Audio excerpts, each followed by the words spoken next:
को आश्वस्त किया है कि सरकार अपराध और अपराधियों के प्रति जिस जीरो टॉलरेंस की नीति के तहत कार्य कर रही थी, वह हमारी रणनीति निरंतर आगे भी चलेगी। और यही आश्वासन देने के लिए आज मैं स्वयं इस कैराना कस्बे में भी आया हूं। बच्चों के अंदर,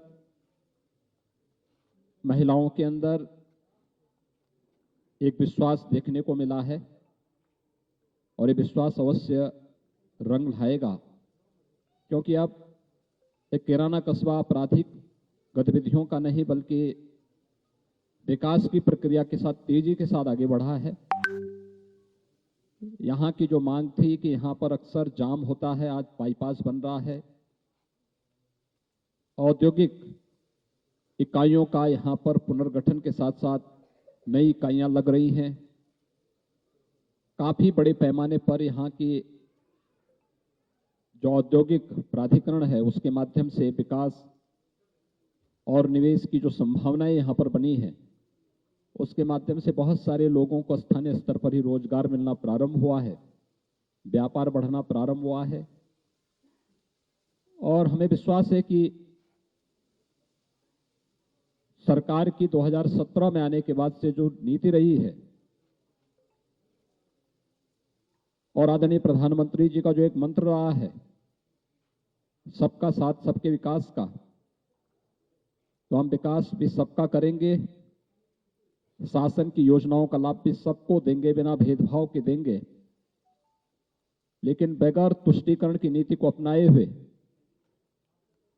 अपराध और अपराधियों के प्रति कठोरतम कार्रवाई करने के अपने संकल्प के साथ ही आज हमारी सरकार और मैं स्वयं यहां पर आया हूं। और मैं फिर इस कस्बे के सभी लोगों को इस बात के लिए आश्वस्त करता हूं कि वे बेझिझक यहां पर अपने पूर्वजों की भूमि पर रहें। यहां की विरासत को संरक्षण करना और साथ साथ यहां के व्यापारिक और औद्योगिक माहौल को और तीव्रता के साथ आगे बढ़ाने के लिए सरकार हर प्रकार का सहयोग करेगी। पिछली समाजवादी पार्टी सरकार के समय जिन परिवारों को क्षति पहुंचाई गई थी, उनके परिवार के सदस्यों की निर्मम हत्या हुई थी, मैंने जिला प्रशासन से इसकी पूरी रिपोर्ट मांगी है। उसमें से बहुत सारे दोषी कार्रवाई उनकी हो चुकी है। सरकार उनको कुछ कंपनसेशन भी देगी, मुआवजा भी देगी, जिससे वे लोग फिर से यहां पर अपने व्यवसाय को और अपने अन्य आर्थिक गतिविधियों को बढ़ा सकें और हर व्यक्ति शांतिपूर्ण तरीके से, सौहार्दपूर्ण तरीके से यहां पर रह सके।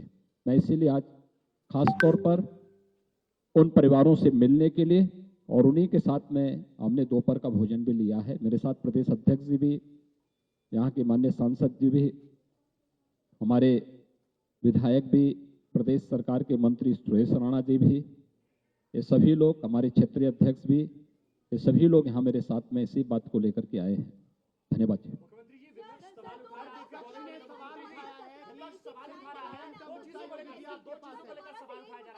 पहला कहा जा रहा है आप एक धर्म विशेष की राजनीति कर रहे हैं, दूसरा आपके आने की टाइमिंग को लेकर कि तब चुनाव थे तब आप आए थे और अब चुनाव है इसलिए आप आए हैं। क्या सिर्फ चुनावी मुद्दा? देखिए, अब ये चुनाव नहीं है, चुनाव में कुछ समय है। दूसरा, मैंने आपको पहले ही बता दिया था, यहां पर पुलिस चौकी के सुदृढ़ीकरण की मांग थी, वो हम पहले ही कर चुके हैं। पीएसी की नई बटालियन के स्थापना के लिए आज मैं यहां पर आया हूं।